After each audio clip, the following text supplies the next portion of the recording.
আসসালামু আলাইকুম প্রিয় বাংলাদেশি ভাই ও বোনেরা। বাংলাদেশ ভিএস ফিলিস্তিনের ম্যাচ চলতেছে কুয়েত জাতীয় স্টেডিয়াম জাবের আল আহমেদ ইন্টারন্যাশনাল স্টেডিয়াম থেকে আপনাদের মাঝে আছি আমি জাহিদুল ইসলাম জাহিদ।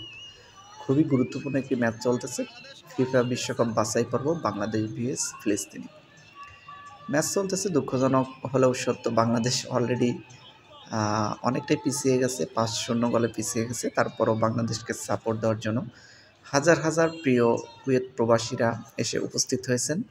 তো সকল কুয়েত প্রবাসীদেরকে ধন্যবাদ জানাই। এত সুন্দরভাবে আপনাদের সাপোর্ট পেয়ে বাংলাদেশ অবশ্যই খুশি হয়েছে এবং উপকৃত হয়েছে। যদিও ম্যাচের ফলাফল একটু ভিন্ন হলে আমরা সবাই খুশি হতাম।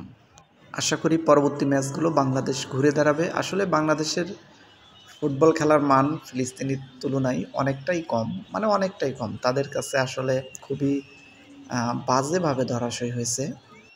তারপরেও মাতৃভূমির টান থেকে ভালোবাসা তাদের প্রতি সবসময় থাকবে। আশা করি তারা ঘুরে দাঁড়াবে এবং বাংলাদেশও একটি সময় ফিফা বিশ্বকাপে অংশগ্রহণ করবে আশা রাখি।